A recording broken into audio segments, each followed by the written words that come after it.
Anyways, since the story about David went so well, I decided to give some more stories about places I worked. This one is about my time in security, current job but not current place. Be me 22. Working security for the local Walmart.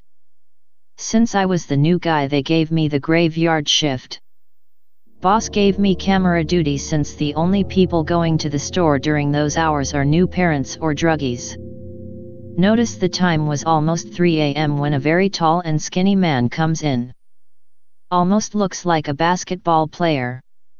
See, he's looking for someone to help him. Probably just one of those new parents looking for formula. No one helps him for what seems like 30 minutes. Decide to just go help him myself since no one was going to. Not like I had anything else going on. Go down to the aisle he was in and I can't find him.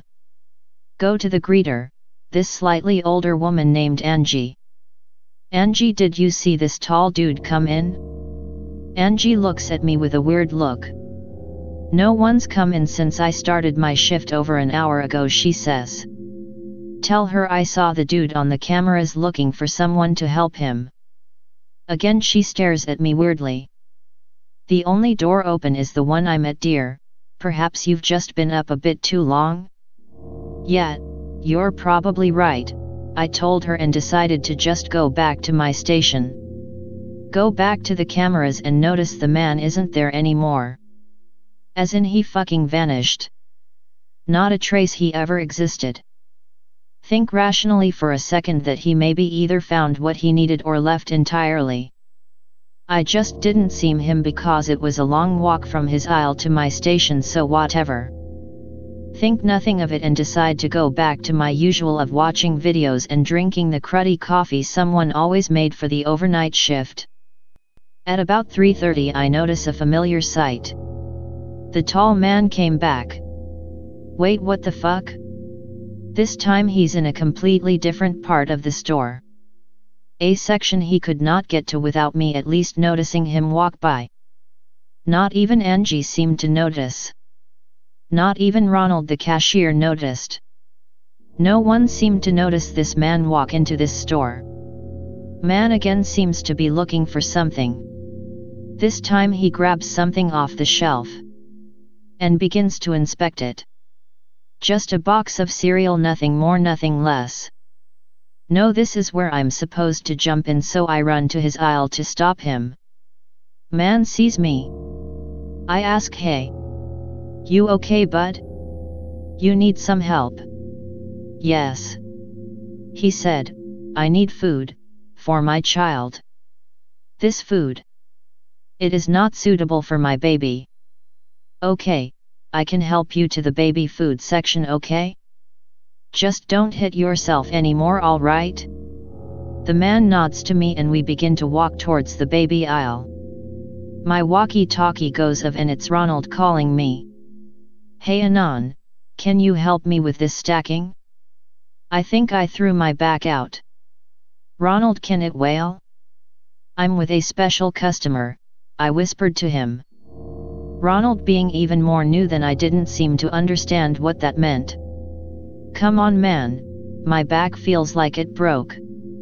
Roll my eyes and look back at the man.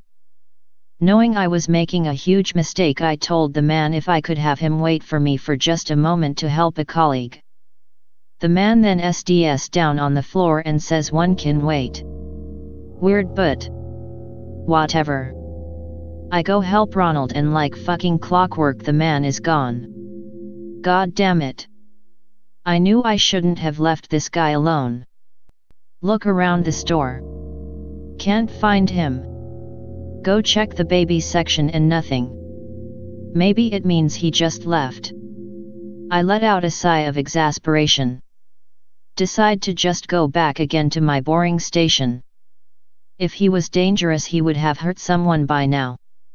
Get back to my station, almost 4 a.m. now and my shift ends at 6.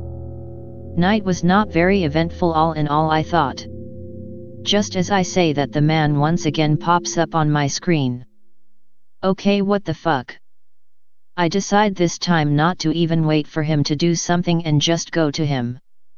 He was in the electronics section now.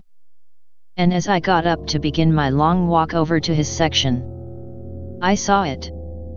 He wasn't looking at anything in the section at all. He was looking at the camera. No. He was looking at me.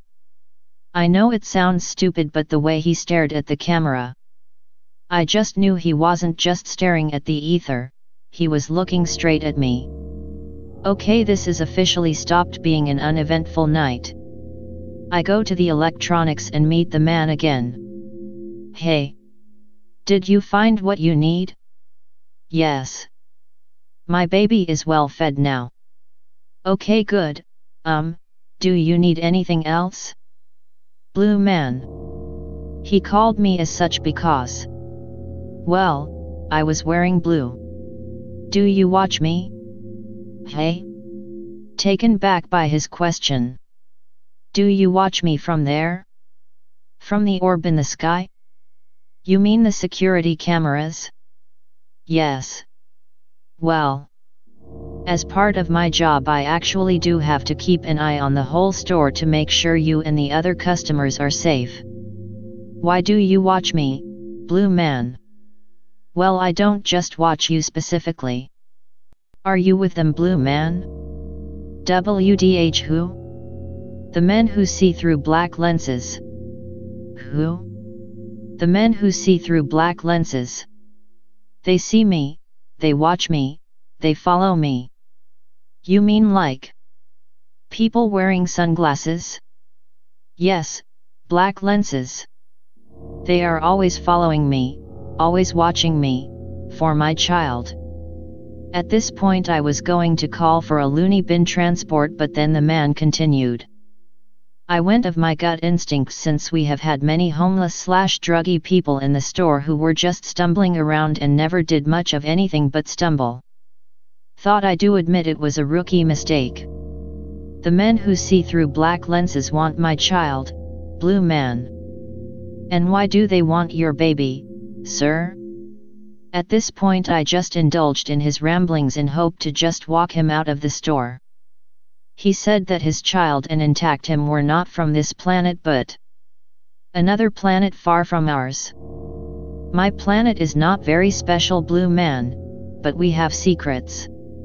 Secrets that are not to be known by your planet. Like what? The man looked at me. Blue man, if I tell you, you too will have men with black lenses looking for you. I'll take my chances, I jokingly said, but the man obviously took this very seriously. Blue man, I shall trust you. I knew this guy was insane, but for some reason I was kind of excited to hear these secrets. Blue man, do you know of your moon? Yes. It is not your moon. My people gave it to you. We allowed for gravity to be given to you. Through our transportation methods and advanced science we're able to make an artificial moon for you, so you may be able to stabilize your evolution. You mean, like, you guys were ancient aliens? Yes. We are the ones you speak of in legend and folklore. We have traveled to help other species, other races, to evolve from primitive beings to what you are today. Humoring him still, I ask. Okay, why would your people go through so much trouble to get my people out of their primitive stages? To prepare you for the Great Awakening. The Great Truth. The what? The Great Awakening. Blue man. The time where all truth, all secrets, all legends, are to be revealed to the universe. To all living life forms. To give them a higher sense of self. Okay, but that doesn't answer why you need to advance us at a higher rate than what would naturally occur. Because those species that are too primitive will either die from shock or be so enraged at the great truth that they will kill each other in wars. At this point I just decide to lead him towards the door and hopefully he lets me and the store be. The man begins to tell me one last secret. Blue man, remember the men who wear black lenses will one day come for you. You already know too much. Too far into the depths. He says he needs to give me something but can't seem to find it. I tell him that it's okay and to just go before he attracts the men who wear black lenses. He says he will be back once he finds the item he needs to give me. He says the item will protect me from them and will show them I'm not a part of his race but a hopeless bystander. I nod politely and let him be on his way. I tell him if I see any black lenses 3 be sure to tell him. The man doesn't come back that night and I don't see him for what seems like an eternity. After that, even though I myself didn't believe his story, can't lie when I said I did notice a lot of black sunglasses around during the time. Feel all around uneasy. But I just chalk it all up to that weird sensation your mind has when you slightly consider something to be true even though you know that there is no possible way it is. Fast forward about a month later. I'm no longer the new guy but I request to be put on the night shift since it's not only easier on my already messed up sleep schedule but it also is just way easier to deal with than having crazy redney CKs or Mexican moms to deal with in the daytime. Just sitting around until about 3 a.m. rolls by. A familiar sight I haven't seen in a long time decided to stroll in. The tall skinny man comes back.